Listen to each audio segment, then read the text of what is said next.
जय हिंद दोस्तों। मेरा नाम गोविंद धाकड़ और मैं एएसआई की पोस्ट पर अभी एमपी पुलिस में सेवा दे रहा हूं।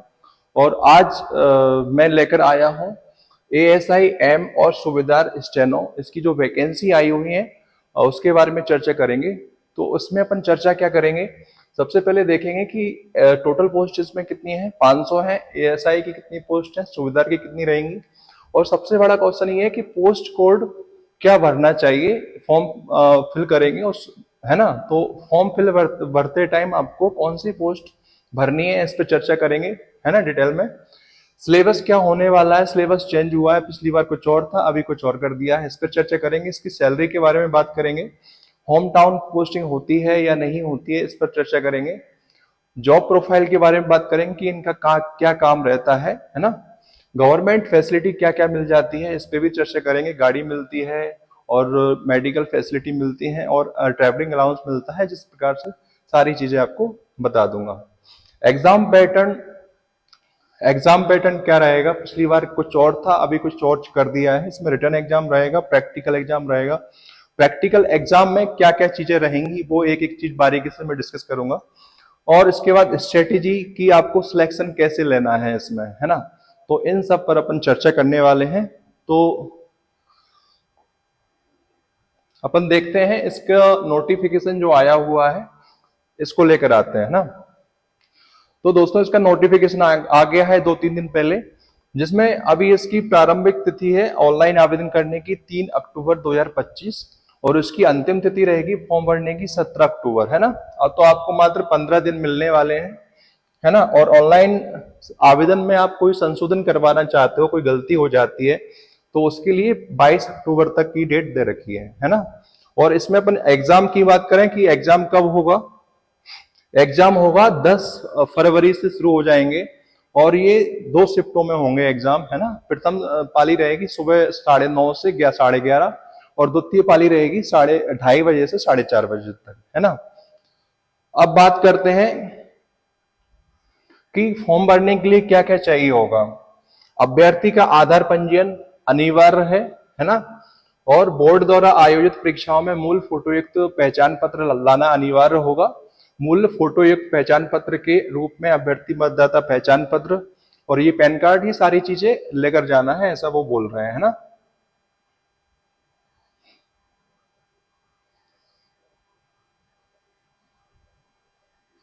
ये परीक्षा के टाइम आपको क्या क्या लेकर जाना है वो थोड़ा सा डिस्क्राइब किया है इसमें।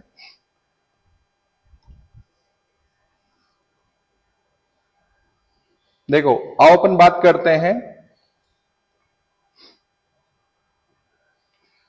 कि वैकेंसी कौन कौन सी आई है इसमें। वैकेंसी इसमें ना स्टेनो सुबेदार की आई है और एएसआई एम की आई है।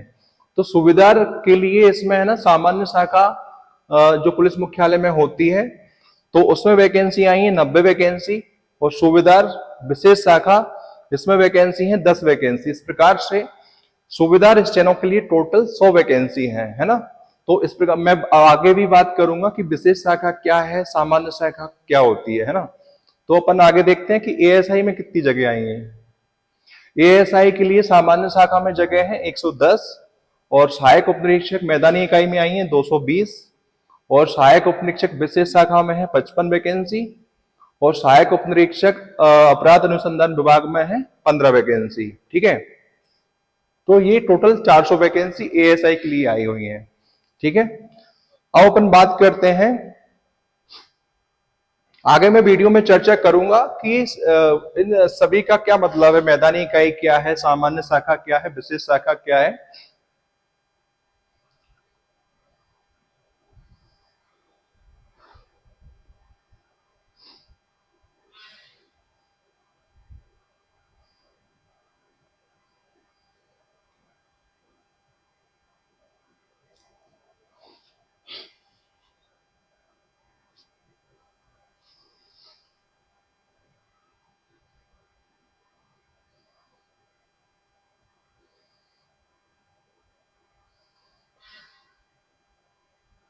ठीक है।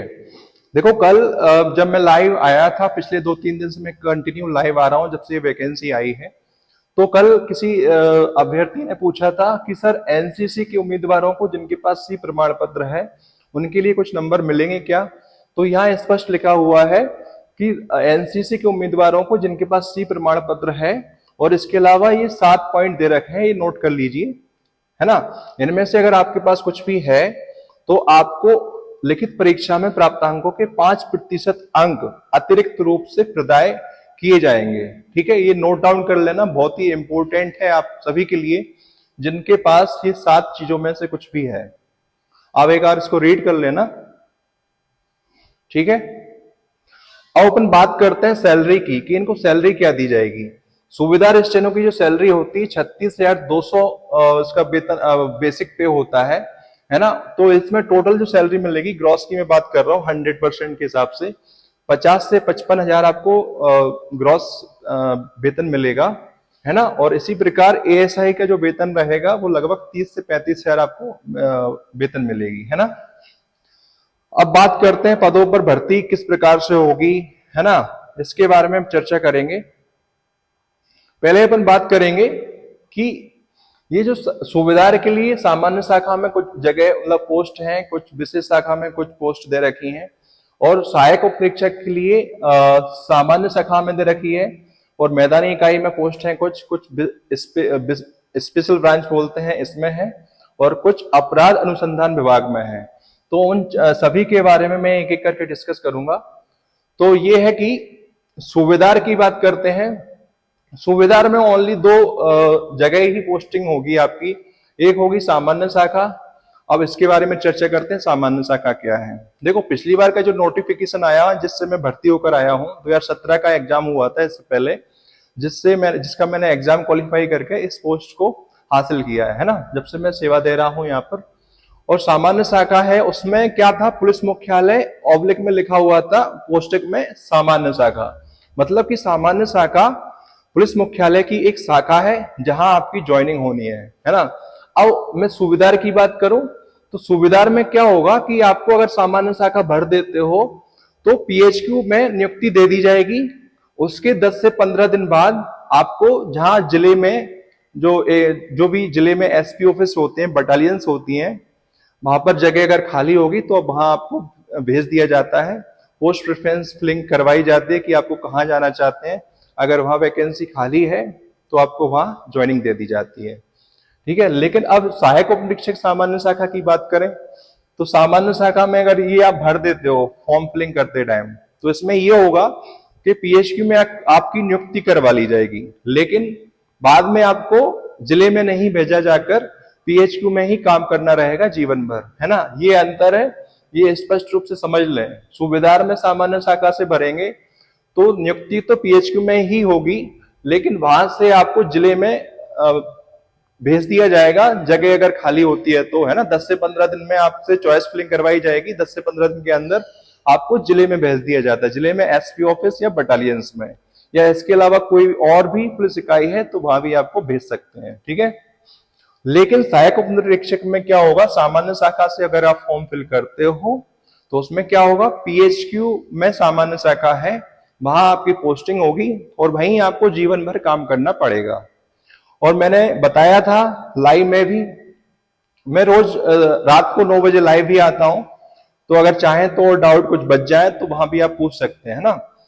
तो इसमें क्या होगा, इसमें अगर पीएचक्यू में जाते हो, ये अगर आपने सामान्य शाखा चॉइस फिलिंग में भर दिया और आपकी नियुक्ति हो जाती है पीएचक्यू में, तो फिर आपको मैदानी इकाई में जाना है। मैदानी इकाई मतलब कोई भी पीएचक्यू के अलावा जो जिलों में पुलिस इकाई होती हैं, एसपी ऑफिस है, बटालियंस है, और डीआईजी, जैसे इंदौर में अभी डीआईजी ऑफिस है, आईजी ऑफिस है, इन सब में नियुक्ति होती है ना।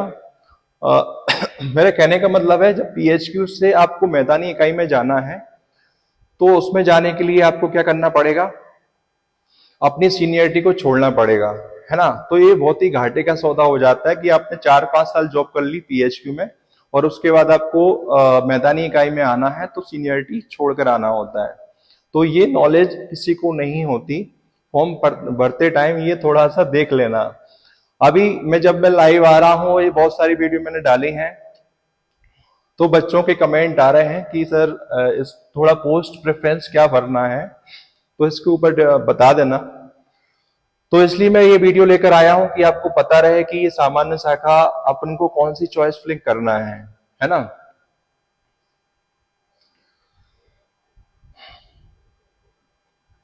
अगर आपको जिले में जाना है तो ये मैदानी इकाई का मतलब है जिले में जो भी पुलिस इकाई होती है वो मैदानी इकाई में आती है। जैसे मेरा गृह जिला गुना है, तो गुना में कौन सी पुलिस इकाई है? एसपी ऑफिस है पहला, दूसरा है 26वीं बटालियन, तो बटालियन भी मैदानी इकाई में आती है। और मैं इंदौर की बात करूं, इंदौर में बहुत सारी पुलिस यूनिट्स हैं, वो सारी की सारी मैदानी इकाई में आएंगी। जैसे कि अभी मैं पुलिस ट्रेनिंग कॉलेज में हूं, तो ये भी मैदानी इकाई का एक पार्ट है। और इसके अलावा IG office, DIG office, narcotics, है ना, ये सारी चीजें मैदानी इकाई में ही आएंगी। विशेष शाखा क्या होती है? विशेष शाखा पुलिस विभाग की गोपनीय शाखा होती है, जहां पे सीक्रेटली काम चलता है, बिल्कुल अपनी आइडेंटिटी को छुपाकर, है ना। इसलिए आपको इस शाखा में अगर आप जाते हो, ज्वाइनिंग कर लेते हो, तो आपको इसमें वर्दी भी नहीं मिलेगी। जो विशेष शाखा का जैसे एएसआई में वर्दी नहीं मिलेगी, उसी प्रकार सूबेदार अगर विशेष शाखा में जाता है तो वहां भी आपको वर्दी नहीं मिलती है। और इसकी जो विशेष शाखा में कहाँ ज्वाइनिंग होगी, तो इसकी ज्वाइनिंग हर जिले में विशेष शाखा होती है, लेकिन कहाँ आपका ऑफिस है, कहाँ आप काम करोगे, किसके साथ काम करोगे, वो आम लोगों को पता नहीं होता है। तो आपकी जो ड्यूटी होती है बिल्कुल गुप्त रखी जाती है, बहुत ही गोपनीय शाखा है। इसमें जो भी काम चलता है किसी को कोई खबर नहीं होती है ना। तो बिल्कुल खुफिया एजेंसी जैसा काम रहता है इसका। अब बात करें अपराध अनुसंधान विभाग की। अपराध अनुसंधान विभाग का जो हेडक्वार्टर है वो भोपाल में ही है, पुलिस मुख्यालय के पास में ही है। और फिर इसकी अलावा बात करें कि जिले में और कहाँ कहाँ इसकी पोस्टिंग हो सकती है, तो संभाग लेवल पर इसके ऑफिस होते हैं, है ना। और बड़े बड़े जो भी जिले हैं वहां भी इसके ऑफिस है संभाग के अलावा। तो यहाँ सभी जगह आपकी अगर ये इससे चॉइस फिलिंग करते हो तो भोपाल प्लस संभाग लेवल पर आपकी पोस्टिंग हो जाएगी। तो ये समझ में आ गया आपको चॉइस फिलिंग क्या करना है। अगर आपको देखो सूबेदार से डाल रहे हो और जिले में जाना है, तो आपको ये डालना है सामान्य शाखा। इसमें पहले ज्वाइनिंग तो आपको पीएचपी में हो जाएगी, लेकिन वहां से आपको जिला अलॉट कर दिया जाएगा। और विशेष शाखा में जाना चाहोगे, अगर ये चॉइस फिलिंग में डालते तो इसमें आपको वर्दी नहीं मिलेगी। आपका जो भी काम रहेगा बिल्कुल गोपनीय रखा जाता है, ना आप किसी से शेयर कर सकते कि मेरा काम क्या है, ये है, तो वो कुछ भी नहीं है ना, किसी को कुछ पता नहीं रहता है इसमें। इसी प्रकार सहायक उप निरीक्षक की बात करें, सहायक उप निरीक्षक का फॉर्म भरते टाइम कौन सी चॉइस फिलिंग होनी चाहिए? अगर आपको गृह जिले में जाना है या फिर किसी भी जिले के एसपी ऑफिस या बटालियंस या कोई और पुलिस यूनिट में जाना है, तो आपको मैदानी इकाई सिलेक्ट करना चाहिए, है ना। और सामान्य शाखा का मतलब है पुलिस मुख्यालय, हेडक्वार्टर जो है भोपाल में, पुलिस हेडक्वार्टर भोपाल, उसमें जाना चाहते हो। अगर आप भोपाल के हो या भोपाल के आसपास के जिले से बिलोंग करते हो, तो ये सामान्य शाखा भर सकते हो। यहाँ आपकी ज्वाइनिंग होगी और आप वहां जीवन भर अपना अपनी सेवा दे सकते हो, है ना। विशेष शाखा मैंने बता ही दिया कि हर जिले में पोस्टिंग होती है इसकी, इसमें आपको वर्दी नहीं मिलेगी। अपराध अनुसंधान का मैंने बता दिया है, ये सीआईडी भी बोलते हैं इसको इंग्लिश में, क्राइम इन्वेस्टिगेशन डिपार्टमेंट। इसका जो हेडक्वार्टर है भोपाल में है सॉरी। तो और इसके अलावा संभाग लेवल पर भी इनकी जो है इकाई होती है, तो वहां भी आपकी पोस्टिंग हो सकती है, ठीक है। तो चॉइस फिलिंग करते टाइम इन सब चीजों का ध्यान रखना। अगर समझ में ना आया हो तो वीडियो को आगे पीछे करके देख सकते हो, है ना।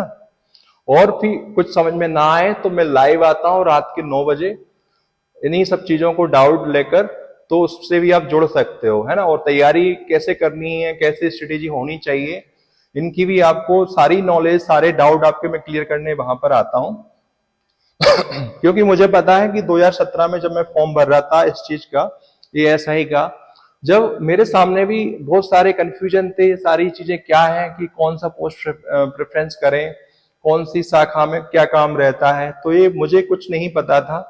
बस मैदानी इकाई भर दिया क्योंकि मेरे दोस्त भर रहे थे, है ना।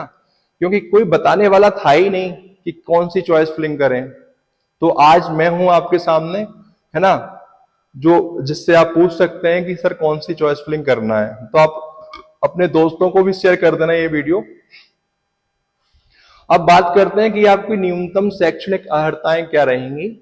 तो एजुकेशनल क्वालिफिकेशन में आपकी सुविधा की बात करूं तो इसमें आपकी 12th पास होना चाहिए और इसके अलावा शॉर्ट हैंड का डिप्लोमा होना चाहिए आपके पास 100 शब्द प्रति मिनट का, है ना।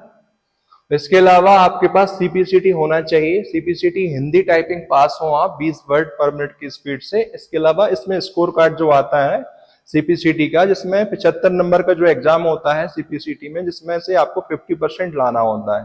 75 में से आपके 38 नंबर से प्लस हैं तो आप इसमें एलिजिबल हो जाएंगे सीपीसीटी के लिए, है ना। और इसके अलावा इसमें कंप्यूटर डिप्लोमा चाहिए होता है 1 साल का, जिसमें आपके डीसीए भी चल जाएगा, पीजीडीसीए भी चल जाएगा। इसके अलावा जो इलेक्ट्रॉनिक विभाग एवं कंप्यूटर पाठ्यक्रम, सॉरी ये तो डीसीए पीजीडीसीए का ही हो गया। इसके अलावा आईटीआई से कंप्यूटर ऑपरेटर एवं प्रोग्रामिंग असिस्टेंट कोपा बोलते हैं जैसे, उसका भी 1 वर्ष का जो डिप्लोमा होता है वो चल जाएगा, ठीक है। इसके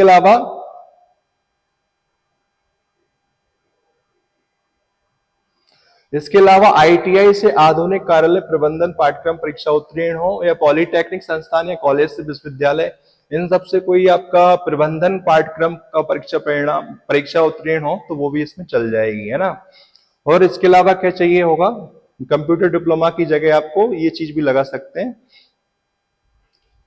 यूजीसी से मान्यता प्राप्त सभी संस्थान एवं मुक्त विश्वविद्यालयों से कंप्यूटर डिप्लोमा, ये सारी चीजें चल जाएंगी। तो ठीक है, आपको समझ में आया कि स्टेनो सुविधा के लिए क्या चाहिए। आपको 12th होना चाहिए, 12th पास हैं आप। उसके अलावा आपके पास कंप्यूटर डिप्लोमा होना चाहिए, कंप्यूटर डिप्लोमा है तो उसके बाद आपके पास सीपीसीटी होना चाहिए। चौथी चीज है स्टेनो शॉर्ट हैंड, जो 100 शब्द प्रति मिनट के हिसाब से आपके पास होना चाहिए। अब मैं बात करूं सहायक उपनिरीक्षक की, तो इसमें भी 12th पास होना चाहिए। इसके अलावा इसमें सीपीसीटी वही हिंदी टाइपिंग के साथ उत्तीर्ण होना चाहिए। और इसके अलावा इसमें दे रखा है engineering degree, MCA, BCA, MSc computer science, सूचना प्रौद्योगिकी या एआईसीटीई द्वारा अनुमोदित पॉलिटेक्निक डिप्लोमा। इन सब मतलब जो इंजीनियरिंग डिग्री करके बैठे हैं कंप्यूटर साइंस से या सूचना प्रौद्योगिकी से, किसी एक व्यक्ति ने मतलब कोई स्टूडेंट है जिसने कमेंट किया था कि सर मैंने आईटी से बीएससी किया हुआ है, तो देखो यहाँ पे साफ लिखा हुआ है बीसीए हो, एमएससी कंप्यूटर साइंस या सूचना प्रौद्योगिकी से किया हो, है ना। और कोई इंजीनियरिंग डिग्री होती है वो कंप्यूटर साइंस से हो या सूचना प्रौद्योगिकी, इसे आईटी भी बोलते हैं, इंफॉर्मेशन टेक्नोलॉजी, इनसे आपने किया है तो वो कंप्यूटर डिप्लोमा की जगह लगा सकते हैं इसको, ठीक है। और इसके अतिरिक्त जो पॉलिटेक्निक का डिप्लोमा होता है, पीपीटी जिसे बोलते हैं, 10th के बाद होती है, वो भी चल जाएगा, है ना।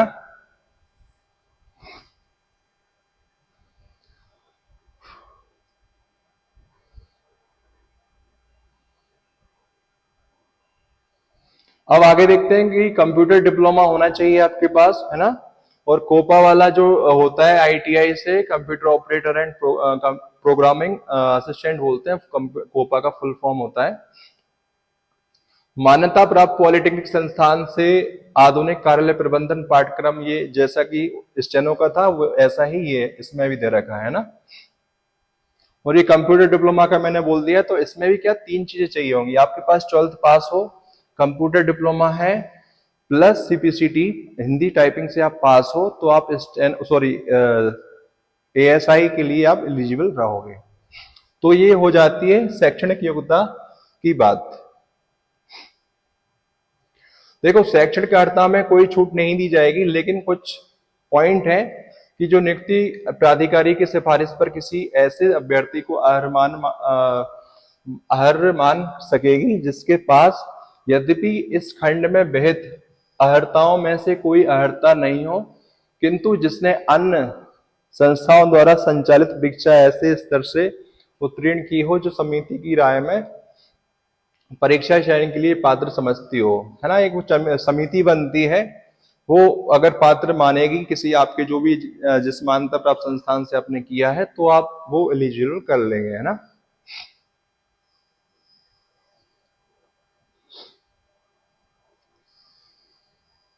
तो समिति डिसाइड करेगी यहाँ पर। और अपन बात करते हैं एज की। एज का बहुत सारे बच्चों का डाउट था कि सर इसमें यूआर के लिए कोई एज रिलैक्सेशन नहीं दिया जा रहा है। तो यूआर का मैं बता दूं, पहले क्या होता था, यूआर के लिए 28 वर्ष की समय सीमा होती थी। तो इसमें 28 + 5, तो यहाँ पे 33 साल है यूआर मेल के लिए, है ना। पुरुष अगर कोई यूआर से है तो उसके लिए 33 साल रहेगी, और ईडब्ल्यूएस से जो पुरुष है तो उसके लिए भी 33 साल रहेगी। पुरुष और महिला अन्य प्रदेश के जो अभ्यर्थी इसमें फॉर्म फिल करेंगे उनके लिए भी 33 साल की उम्र रहेगी। तो ये अधिकतम सीमा हो गई। और महिला, इसके अलावा जितनी भी कैटेगरी है, महिला हो पुरुष हो, सभी कैटेगरी के उनके लिए 38 साल की उम्र रखी गई है ना। ये आप देख सकते हैं। हाँ, ये 5 साल का एक्स्ट्रा उनको दिया गया है जिनके पास अंतरजातीय विवाह का मैटर हो या फिर विक्रम पुरस्कार विजेता हो, तो उनके लिए 5 साल का अतिरिक्त समय अधिकतम सीमा रखी गई है। केवल मध्य प्रदेश के आदिवासी अभ्यर्थियों के लिए ये है। आयु सीमा में छूट है, तो इससे अपन ज्यादा कुछ नहीं करेंगे। जो लिस्ट में दे रखा था वही इन्हें विवरण दे रखा है, ठीक है। तो अपन इस पे ज्यादा टाइम खर्च नहीं करेंगे।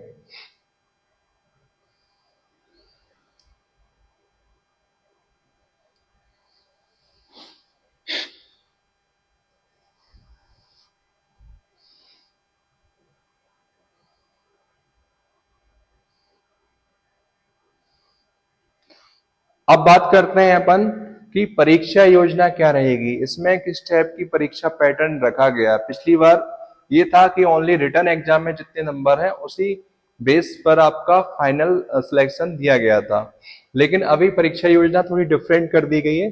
तो वो देखते हैं क्या है कि प्रथम चरण में लिखित परीक्षा होगी, हिंदी भाषा में बहुविकल्पीय प्रश्न होंगे, एमसीक्यू बोलते हैं इसे। और द्वितीय चरण में क्या होगा, दस्तावेज परीक्षण एवं प्रायोगिक परीक्षा होगी, है ना। द्वितीय चरण में क्या होगा, प्रैक्टिकल रखा गया 100 नंबर का। अब प्रथम चरण की बात करते हैं डिटेल से पहले। इसमें सुविधार के लिए क्या रहेगा और सहायक परीक्षक दोनों के लिए एक ही चीज दे रखी है कि प्रथम चरण में ऑनलाइन परीक्षा होगी। बहुत सारे पूछ रहे थे कि एक दो बच्चों ने पूछा था कि ऑनलाइन परीक्षा होगी कि ऑफलाइन, तो ऑनलाइन परीक्षा होगी। हिंदी भाषा में बहुविकल्पीय प्रश्न, मल्टीपल चॉइस क्वेश्चन। अवधि आपको 2 घंटे दिए जाएंगे और 100 इसमें प्रश्न रहेंगे, है ना। अंक योजना कितनी रहेगी, अधिकतम 100 अंक के होंगे, यानी कि एक प्रश्न 1 अंक का रहेगा, तो 100 प्रश्न 100 अंक के हो गए। सभी उत्तर के लिए आपको 1 अंक दिया जाएगा। और आगे दे रखा है गलत कोई क्वेश्चन अगर आप गलत करते हैं तो इसके लिए कोई अंक नहीं काटा जाएगा, यानी कि कोई माइनस मार्किंग इसमें नहीं है। अब इसमें देखते हैं प्रश्नों के प्रकार, यानी कि सिलेबस की बात कर रहे हैं। सिलेबस रहेंगे मल्टीपल चॉइस क्वेश्चन, जिसमें आपको 40 नंबर का रहेगा सामान्य ज्ञान एवं तार्किक ज्ञान, 30 नंबर का रहेगा बौद्धिक क्षमता एवं मानसिक अभिरुचि, और 30 अंक का रहेगा विज्ञान एवं सरल अंकगणित। ये वही सिलेबस है जो मध्य प्रदेश पुलिस आरक्षक का जो होता है ना। जिसमें देखो मैं इसको और अच्छे से बता देता हूं इसके अंदर क्या क्या चीजें रहेंगी। इसमें 35 नंबर की रहेगी रीजनिंग, है ना, और 30 नंबर की रहेगी मैथ्स। नोट कर लेना अगर आप नोट करना चाहें तो। 35 नंबर का देखो मैंने क्या बताया, रीजनिंग रहेगी। 30 नंबर की इसमें क्या रहेगी, मैथ्स रहेगी। और इसके अलावा 25 नंबर की जो है जनरल नॉलेज रहेगी, और 10 नंबर की जो है आपकी जनरल साइंस रहेगी, है ना। तो इसको आप नोट कर सकते हैं। अब आगे लिखा है कि प्रथम चरण लिखित परीक्षा के कट ऑफ के आधार पर वर्टिकल श्रेणी के विज्ञापित पदों के विरुद्ध 7 गुना, ये देखना 7 गुना अभ्यर्थियों को प्रायोगिक परीक्षा के लिए चुना जाएगा। यानी कि वैकेंसी कितनी है, वैकेंसी है टोटल 500 वैकेंसी है, एएसआई की 400 है जिसमें, और 100 वैकेंसी है स्टेनो सुविधार की। तो इसमें टोटल कुल मिलाकर 7 गुना अभ्यर्थियों को द्वितीय चरण के लिए बुलाया जाएगा।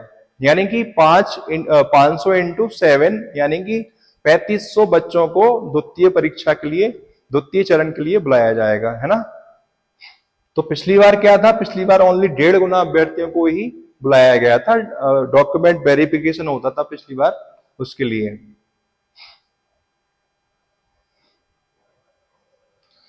आगे यही बोल रहे हैं कि द्वितीय चरण के लिए चयन समिति द्वारा जो तिथि सूचित की जाएगी, मैं उसके बारे में बता दूंगा।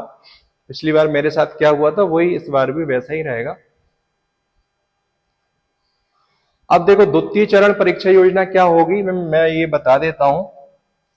देखो द्वितीय चरण में क्या होगा, पहले मैं स्टेनो की बात करता हूं। स्टेनो सुविधा के लिए प्रायोगिक परीक्षा इस टाइप की रहेगी कि सर्वप्रथम आपको 5 मिनट में जो भी वहां पर जो कमेटी या कोई समिति बनती है जो आपकी प्रायोगिक परीक्षा लेती है, वहां के अधिकारी आते हैं और 5 मिनट में 500 वर्ड का डिक्टेशन बोला जाता है ना। तो वो डिक्टेशन को आपको सुनकर आपकी कॉपी में शॉर्ट हैंड में लिखा जाता है, ठीक है। तो ये 500 वर्ड रहेंगे और आपके पास 5 मिनट रहेंगे, यानी कि 100 वर्ड पर मिनट के हिसाब से ये पूरा सिस्टम चलता है ना। तो 100 वर्ड पर मिनट के हिसाब से आपकी स्पीड होना चाहिए शॉर्ट हैंड की। उसके बाद 5 मिनट का समय देंगे आपको। फिर 5 मिनट में क्या आपको सारी चीज उसमें समझना चाहिए कि 5 मिनट में अपन को वो शॉर्ट हैंड में लिखा है उसको अपन हिंदी में कन्वर्ट कर सकते हैं या नहीं, वो थोड़ा 5 मिनट को समझने का समय देते हैं। फिर आपको 20 मिनट का समय दिया जाएगा जिसमें आपको उस शॉर्ट हैंड जो आपने टाइप की है, लिखी है, उससे समझकर आपको पूरा जो जैसा बोला गया था वैसा कंप्यूटर में टाइप करना है ना। तो इसके लिए 50 नंबर रहेंगे इस पूरी प्रक्रिया के लिए। इसी प्रकार आपके नेक्स्ट 500 वर्ड का फिर से यही प्रक्रिया रहेगी, उसके भी 50 नंबर मिलेंगे। तो दोनों 50-50 के जोड़कर 100 नंबर की आपकी प्रायोगिक परीक्षा होगी, ठीक है। तो प्रायोगिक परीक्षा में जो नंबर लेकर आओगे प्लस रिटर्न परीक्षा के जितने नंबर रहेंगे उनको मर्ज करके आपकी फाइनल मेरिट लिस्ट तैयार की जाएगी, ठीक है। तो जितना इंपॉर्टेंट रिटर्न एग्जाम है उतना ही इंपॉर्टेंट यहाँ पे प्रायोगिक परीक्षा हो जाती है, ठीक है। अब मैं बात करूं एएसआई के लिए, तो एएसआई में क्या रहेगा, एएसआई में हाँ एक और बात यह है कि प्रायोगिक परीक्षा में न्यूनतम अंक अर्हता 30% होगी, है ना। अगर आप 100 में से 30 से कम नंबर लेकर आते हो तो आपको डिस्क्वालिफाइड कर दिया जाएगा, चाहे आपके रिटर्न में 100 में से 100 ही नंबर क्यों ना हो, है ना। तो ये याद रखना। तो न्यूनतम आपको कम से कम 30% तो लाना ही है, ये दोनों के लिए है ना। 30% अंक दोनों में, मतलब स्टेनो सुविधा के लिए भी है और एएसआई के लिए भी है। तो ये मैंने बात बता दी कि स्टेनो सुविधा में कैसी प्रैक्टिकल परीक्षा होगी। अब मैं बात करता हूं एएसआई में किस प्रकार से प्रायोगिक परीक्षा होगी। तो एएसआई के लिए है ना 600 वर्ड के 600 वर्ड के 2 पैराग्राफ दिए जाते हैं। पहले 600 वर्ड का पैराग्राफ दिया जाएगा, उसके लिए आपको टाइम दिया जाएगा आधा घंटा। आधे घंटे में यानी कि 30 मिनट में आपको पूरा 600 वर्ड टाइप करना है कंप्यूटर पे, यानी कि 20 वर्ड पर मिनट के हिसाब से स्पीड रहेगी। उसमें आपका मूल्यांकन किस प्रकार से होगा, मूल्यांकन होगा आपकी त्रुटि के आधार पर। आप जितनी ज्यादा त्रुटि करोगे आपके नंबर कटते जाएंगे, है ना। और जितनी कम त्रुटि करोगे आपकी एक्यूरेसी जितनी अच्छी होगी उस आधार पर आपके नंबर मिलेंगे, है ना। इसी प्रकार से 600 वर्ड का आपका हो जाता है तो वो 50 नंबर का रहेगा। फिर आपको बीच में 10 से 5 मिनट का या 15 मिनट का ब्रेक दिया जाएगा।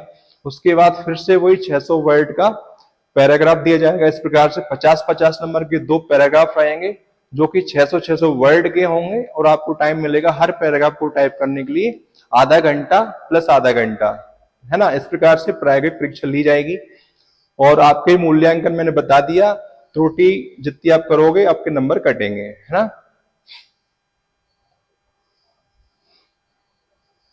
अब अपन बात करते हैं कि शारीरिक इसमें फिजिकल होगा या नहीं होगा।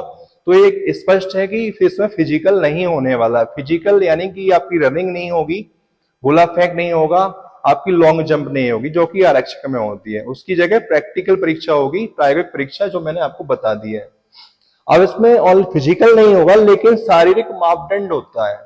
शारीरिक मापदंड में क्या होगा, सबसे पहले आपकी हाइट चेक करते हैं, वो दोनों के लिए सेम हाइट है, चाहे कोई स्टेनो से फॉर्म भर रहा हो चाहे कोई एएसआई से फॉर्म भर रहा हो, तो सभी दोनों के लिए एक ही हाइट का क्राइटेरिया रखा गया है, जिसमें पुरुष के लिए रहेगी 162 सेंटीमीटर, महिला के लिए रहेगी 152 सेंटीमीटर, है ना। तो इस प्रकार से अब सीना फुलाने का ये क्या सिस्टम है कि सीना आपका जितना है नॉर्मली आपको फुलाने के बाद 5 सेंटीमीटर की वृद्धि हो जानी चाहिए। तो इसमें ओनली जो फुलाने का सिस्टम है सीना फुलाव का, वो ओनली पुरुषों के लिए लागू होगा, है ना। महिलाओं का सीना फुलाने का कोई ऐसा नहीं रखा गया है।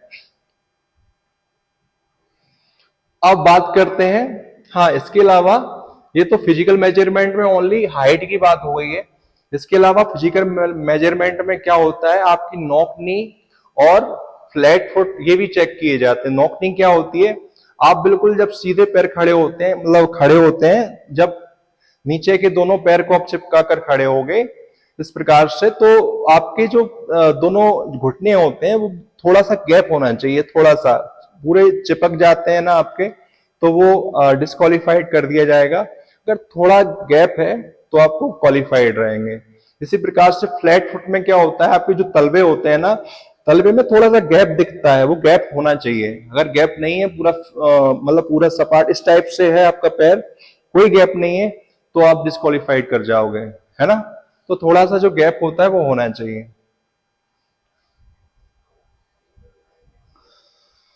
ठीक है, इसके बाद मैं बता दूं कि आपकी जो मेडिकल स्वास्थ्य मापदंड कैसा होगा इसमें। अगर आप रिटन एग्जाम भी क्वालिफाई कर लेते हो और प्रैक्टिकल परीक्षा भी क्वालिफाई कर लिया, उसके बाद आपको है ना यानी कि दोनों परीक्षाओं को आपने क्वालिफाई करने के लिए क्वालिफाई कर लिया है, और उसके बाद आपका चरित्र सत्यापन होगा। आपके जो भी थाना लगता है नजदीकी, जिस थाना क्षेत्र में आप आते हो, वो वेरीफाई कर देता है कि इनके ऊपर कोई केस नहीं है, है ना। तो इस प्रकार से वो वेरीफाई करके रिपोर्ट भेजेंगे। इसके बाद क्या होता है, मेडिकल का चेकअप होता है। मेडिकल कहाँ होगा, जहां आपकी नियुक्ति होगी जिस जिले में, तो वहां उस जिले के जो गवर्नमेंट हॉस्पिटल होती है वहां पर मेडिकल बोर्ड बैठता है वीक में एक बार, तो वो परीक्षण करता है मेडिकल, है ना। वही मेडिकल परीक्षण करेगा। मेडिकल परीक्षण में क्या होगा, आपकी आई टेस्ट किया जाएगा। इसमें एक आई का है ना, जो दृष्टि की तीव्रता कितनी होनी चाहिए, 6/9, यानी कि आप जहां खड़े हैं उससे 6 फुट दूरी, और 6 फुट दूरी में आपको एक ब्लैक बोर्ड या व्हाइट बोर्ड देते हैं वो, जिसमें जो अक्षर लिखे होते हैं उसका साइज होता है 9 mm, तो वो आपको दिखना चाहिए, और दूसरी आंख से 12 mm का दिखना चाहिए, है ना। तो इस प्रकार से क्राइटेरिया रखा गया है। कम से कम एक आंख का जो विजन होता है आई का, वो 6/9 के हिसाब से चेक करेंगे, और दूसरी आंख का 6/12 का भी चल जाता है। और नौकरी और फ्लैट फुट का मैंने बता ही दिया है। अभ्यर्थी का शरीर किसी भी प्रकार से अपंग नहीं होना चाहिए। आप अगर कोई जन्म से अपंग हो या फिर बाद में कोई किसी दुर्घटना या कोई एक्सीडेंट से अपंग हो जाते हो, तो वो इस परीक्षा के लिए एलिजिबल नहीं रहेंगे, ठीक है।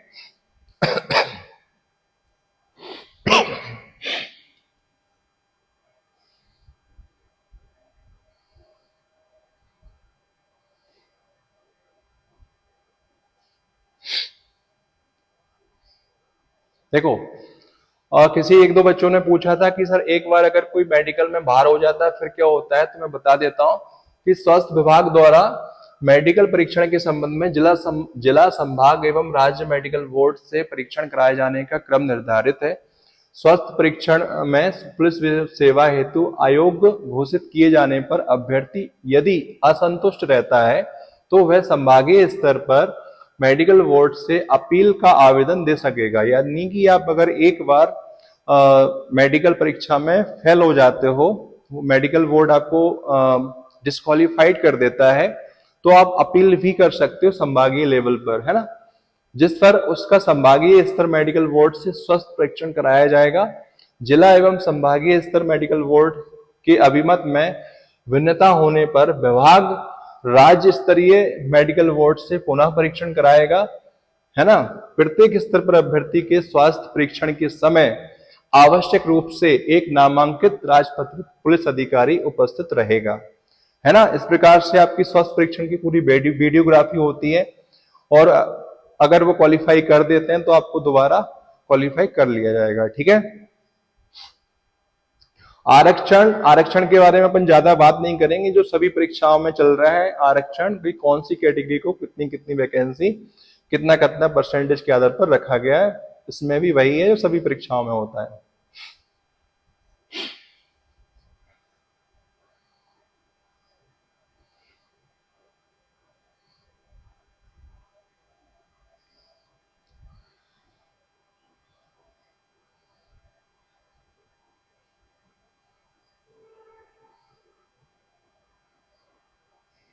तो ठीक है दोस्तों, अपन बात करते हैं इसके अलावा कुछ, और इसके अलावा जो भी कुछ डाउट हो तो मेरे से पूछ सकते हैं आप। आओ अपन आते हैं सीधे पॉइंट पे।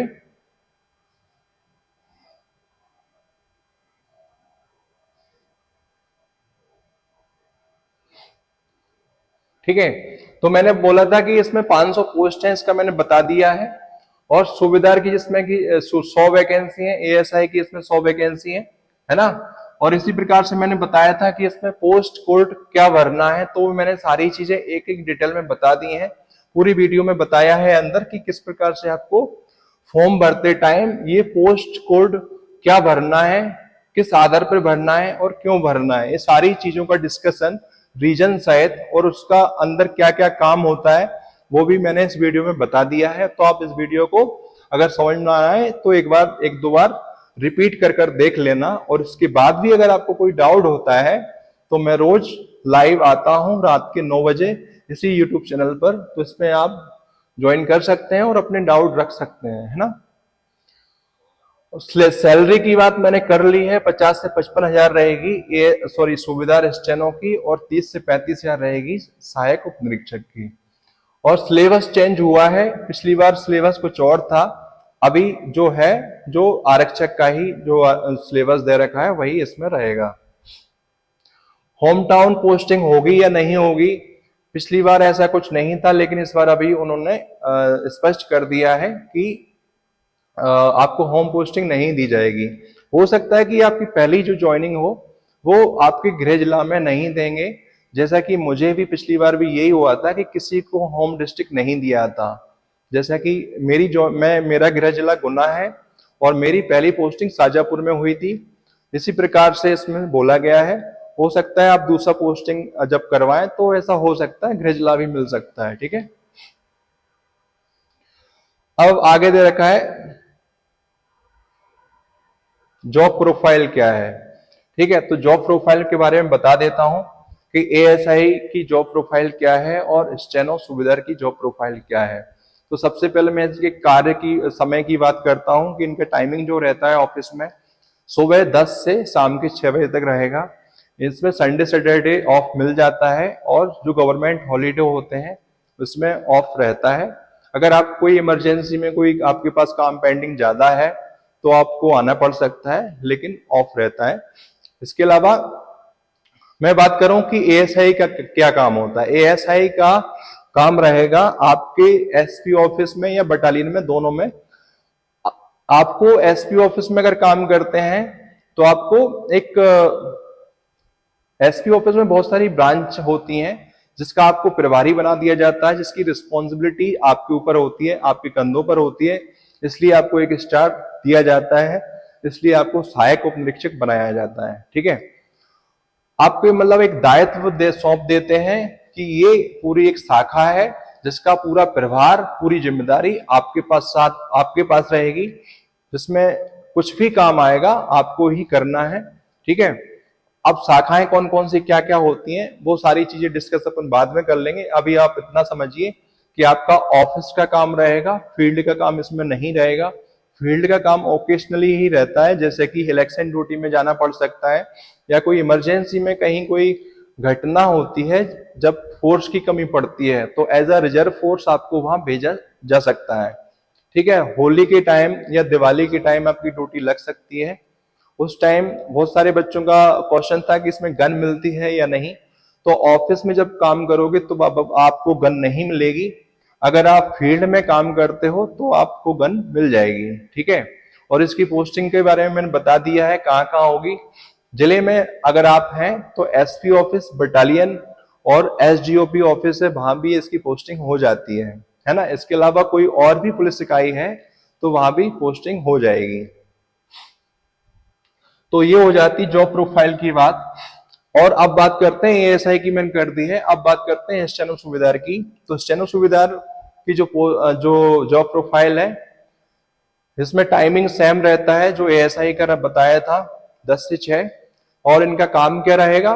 काम रहेगा as a personal assistant of SP, superintendent of police and additional SP. ये जो वरिष्ठ अधिकारी होते हैं उनके जो वरिष्ठ अधिकारी होते हैं उनके एज अ पर्सनल असिस्टेंट के रूप में वो काम करते हैं। वो समय समय पर जो भी काम देंगे उनको वही काम रहता है ना। लाइक अपन और इनका स्पेसिफिक काम ये रहता है कि विभागीय जांच होती है किसी के ऊपर, कोई डिपार्टमेंटली बहुत सारी विभागीय जांच चलती हैं, तो वो इन जो परीक्षण करते हैं तो वो यही करते हैं स्टेनो सूबेदार, ठीक है। तो विभागीय जांच में इनका अहम रोल होता है। दूसरा, जो वार्षिक चरित्रावली लिखी जाती है तो वो करने का काम भी इनका रहता है। इसके अलावा बहुत सारी जो सजाएं मिलती हैं छोटी मोटी, या फिर जो इनाम दिलवाए जाते हैं, किसको इनाम देना है, किसको सजा देना है, कौन कैसा काम कर रहा है, उसका सारा लेखा जोखा ये रखते हैं, ठीक है। और अब बात करें गवर्नमेंट फैसिलिटी क्या मिलती है, तो देखो इसमें एएसआई और सूबेदार के लिए गाड़ी नहीं मिलती है। जब आपको मतलब कोई सरकारी काम से कहीं आपको बाहर जाना है तो इसके लिए शासकीय कार आपको मिल जाती है, ठीक है। और इसके अतिरिक्त आपको मेडिकल फैसिलिटी मिलती है, जहां एक कैशलेस योजना भी होती है जिसको पीएचपीएस के नाम से जाना जाता है, जिसमें कुछ हॉस्पिटल लिस्टेड होती हैं। उन हॉस्पिटल में आपको मुफ्त में इलाज मिल जाता है। अगर आप एडमिट होते हो, या आप भी हो सकते हो, आपकी फैमिली का जो सदस्य है उसको भी आप एडमिट करके उनका उपचार करवा सकते हो, जिसका कैशलेस इलाज होता है, आपको उसमें पैसे देना नहीं पड़ता, जिसका जो भी खर्चा होता है डिपार्टमेंट करता है। तो ये बहुत अच्छी फैसिलिटी है कि इसमें मेडिकल की इतनी अच्छी सुविधा मिल रही है। ये ना सिर्फ नए अभ्यर्थियों के लिए संदेश है, ये सभी पुलिस के कर्मचारियों के लिए मेरी बात यह है कि पीएचपीएस एक योजना है जिसका लाभ लें। आपको नहीं पता हो तो गूगल से सर्च करें कि क्या है स्कीम, कैसे इसका लाभ ले सकते हैं, ठीक है। क्योंकि बहुत सारे जो पुलिसकर्मी हैं उनको भी ये पता नहीं है कि ये पीएचपीएस भी कोई स्कीम है मेडिकल की जिसमें इतनी सारी सुविधाएं दे रखी हैं। और फैसिलिटी की बात करें तो आपको कहीं ट्रैवल करना पड़ता है शासकीय काम से, तो आपको ट्रैवलिंग अलाउंस मिल जाता है। और फैसिलिटी की मैं बात करूं तो आपको घर मिल जाएगा इसमें, है ना। और दूसरी बात ये है कि आपको ग्रामीण एरिया में आपकी पोस्टिंग नहीं होगी। आपका जो जिला है उसकी जो मेन सिटी होती है वहीं एसपी ऑफिस या बटालियन या कोई भी पुलिस इकाई होती है, तो वहीं आपकी पोस्टिंग होनी है और वहीं आपको घर मिल जाता है, ठीक है। तो बहुत अच्छी सुविधा है ये कि आपको मेन सिटी में आपको काम करने का मौका मिल जाएगा। अब अपन बात करें कि एग्जाम पैटर्न का मैंने सारी चीजें बता दी हैं। पहले रिटर्न एग्जाम होगा, वो 100 नंबर का रहेगा, उसमें आप क्वालिफाई कर लेते हो। फिर प्रैक्टिकल परीक्षा होगी 100 नंबर की, है ना। प्रैक्टिकल परीक्षा में जितने नंबर आएंगे और प्लस रिटर्न एग्जाम में जितने नंबर आएंगे, उन दोनों नंबरों को मर्ज करने के बाद फाइनल मेरिट लिस्ट तैयार होगी, जिसके आधार पर सिलेक्शन तय होगा, ठीक है। तो इसमें रिटर्न एग्जाम, प्रैक्टिकल एग्जाम दोनों 100 नंबर के रहेंगे। स्ट्रेटेजी क्या रखनी चाहिए कि आप सिलेक्शन ले सकें, तो स्ट्रेटेजी के लिए मैं ये कहूंगा कि सर्वप्रथम आपको, क्योंकि जैसा कि अभी इसका सिलेबस भी चेंज हो गया है, जिसमें जो सिलेबस चेंज हुआ है ये वही सिलेबस है जो आरक्षक का है। आरक्षक में आप क्या कर सकते हैं, पिछले जो भी 2023 में एग्जाम हुआ था आरक्षक का, इससे पहले, तो 2023 के जितने भी पीवाईक्यू हैं उनको आप लगाओ, और उससे क्या होगा, सब्जेक्ट वाइज आपको परीक्षा पैटर्न का पता चल जाएगा। एग्जाम पैटर्न में किस टाइप से आपको किस सब्जेक्ट से किस पोर्शन से कितने क्वेश्चन नंबर पूछ रहे हैं आपसे, आपको ये समझ में आएगा पीवाईक्यू से कि आप जैसे कि आप मैथ पढ़ोगे, उससे मैथ के क्वेश्चन लगाओगे, रीजनिंग के क्वेश्चन लगाओगे, जीके के क्वेश्चन लगाओगे या जनरल साइंस के। ये 4 सब्जेक्ट है मैन। तो जनरल साइंस में अपन को कौन सी चीज पढ़नी है? साइंस में 3 सब्जेक्ट होते हैं, केमिस्ट्री, फिजिक्स और बायो। पीवाईक्यू से आपको पता चल जाएगा कि बायो से ज्यादा क्वेश्चन आते हैं या केमिस्ट्री से आ रहे हैं, फिजिक्स से आ रहे हैं। बायो में भी आपको ये पता चल जाएगा कि बायो में बहुत सारे छोटे छोटे टॉपिक होते हैं कि आपको कौन से टॉपिक से ज्यादा क्वेश्चन आ रहे हैं। तो ये छोटी छोटी चीजें हैं जो पीवाईक्यू से आप नोट डाउन करेंगे कि हाँ, मुझे मैथ्स में लाभ एंड हानि से या परसेंटेज से ज्यादा क्वेश्चन आते हैं, तो उस पर मुझे पकड़ बनानी है, उसको बेसिक कंप्लीट करके रखना है, उसको मुझे स्ट्रॉन्ग करना है। चक्रवर्ती ब्याज से क्वेश्चन आ रहे हैं, साधारण ब्याज से नहीं आ रहे हैं, तो ये सारी चीजें पीवाईक्यू से पता चलेंगी, है ना। तो पीवाईक्यू पढ़ने से ये फायदा होता है कि आपको सिलेबस में से कौन कौन सी चीजें पढ़नी है और कौन कौन सी चीजें छोड़नी है, और ये सबसे इंपॉर्टेंट हो जाता है स्मार्ट स्टडी के लिए, है ना। क्योंकि अपन को स्मार्ट स्टडी के साथ 10 से 12 घंटे पढ़ना है बस, है ना। आपको ये नहीं कि 16-17 घंटे पढ़ रहे हैं, लेकिन वो जो पढ़ाई करो 8 से 10 घंटे या 10 घंटे सफिशिएंट है। अगर आप 2.5 से 3 महीने 10 घंटे पढ़ लेते हो इफेक्टिवली स्मार्ट स्टडी के साथ, सही मार्गदर्शन में, सही गाइडेंस में, और फोकस होकर पढ़ाई कर लोगे, कंसिस्टेंस होकर, आप बीच में गैप मत करना। अभी ये होता है कि बहुत सारे स्टूडेंट्स, 90% स्टूडेंट ये करते हैं कि वो 10 दिन पढ़ लेंगे जोश में, फिर 7-8 दिन का गैप दे देंगे, फिर दोबारा से जोश आएगा, फिर 8-10 दिन चलेंगे, बीच में 8-10 दिन गैप हो गया। तो इस प्रकार से आप जो 8-10 दिन का गैप देते हैं और उसके बाद दोबारा से रूटीन बनाते हैं, तो रूटीन बनाने में आपका टाइम खर्च हो जाता है। आप फिर सोचते हो कि मैंने जो पढ़ा था पहले उसको कर लूं, तो ये इन सब चीजों में अपना टाइम खराब हो जाता है। आपको बस ये ध्यान रखना है, आज से लेकर आपकी परीक्षा होगी 10 दिसंबर तक, जो भी आपको डिस्ट्रैक्शन का पार्ट बन रहे हैं, जो आपको डिस्टर्ब कर रहे हैं, जो आपको आपकी परीक्षा और आपकी पढ़ाई के बीच में जो अवरोधक का काम कर रहे हैं, आपको डिस्ट्रैक्शन का पार्ट बन रहे हैं, उनको हटाना है और आपको फोकस होकर पढ़ाई करना है। डिस्ट्रैक्शन का पार्ट क्या बनते हैं? जैसे कि मोबाइल है। आज की डेट में मोबाइल का पढ़ाई के लिए कम यूज किया जाता है। उसका बहुत सारे जो चीजें होती हैं, रील्स देखना, मूवी देखना, सीरियल देखना, ये सारी चीजों का ज्यादा यूज किया जा रहा है। तो आप मोबाइल का यूज करते हैं तो कम से कम करें।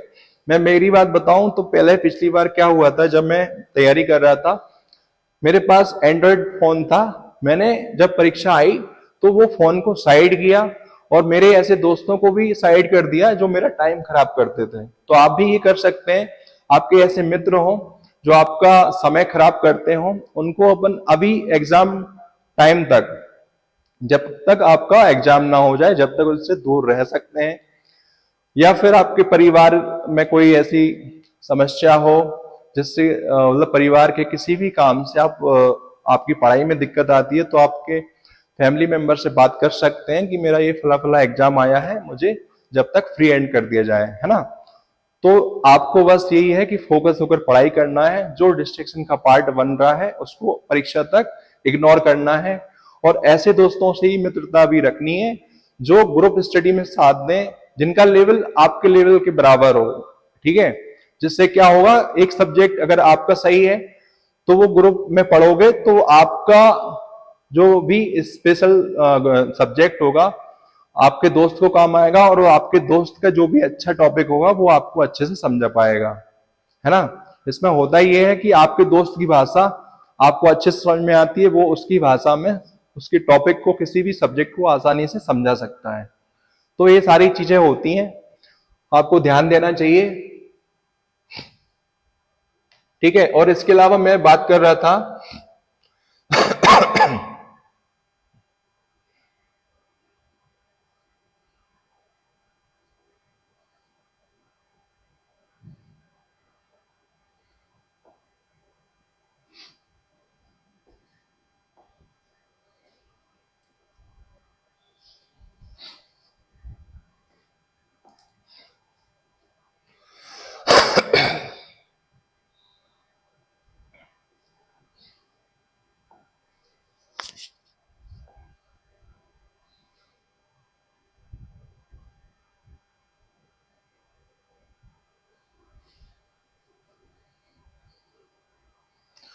और मैं ये कहना चाह रहा था, कुछ और भी ऐसा कुछ डाउट हो आपको तो आप मेरे इस चैनल को सब्सक्राइब कर सकते हो, और इसमें मैंने बहुत सारे वीडियो बना रखे हैं जो आपको कहीं ना कहीं हेल्पफुल रहेंगे।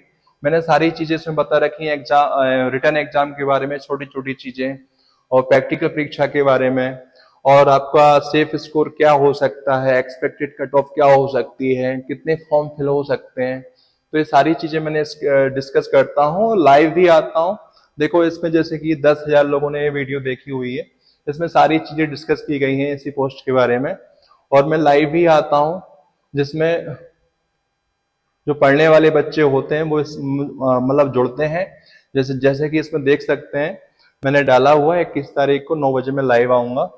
तो जैसे कि मैं 2-3 दिन से लाइव आ रहा हूँ, मतलब बहुत अच्छे स्टूडेंट जुड़ते हैं और अपने डाउट रखते हैं, और मैं इनका जवाब देता हूँ। यानी कि इसमें एक मैंने वो सीरीज चला रहा हूँ जिसमें आपके सवाल रहेंगे और मेरे जवाब रहेंगे, है ना। तो इस सीरीज में भी आप जुड़ सकते हैं। मैं रोज रात को 9 बजे आता हूँ आपके डाउट लेकर। आपके जो भी डाउट रहेंगे वो आप बताएंगे और मैं इसका जवाब देता हूँ। तो ठीक है, जय हिंद दोस्तों, मिलते हैं किसी नेक्स्ट वीडियो में। ठीक है, तब तक के लिए धन्यवाद।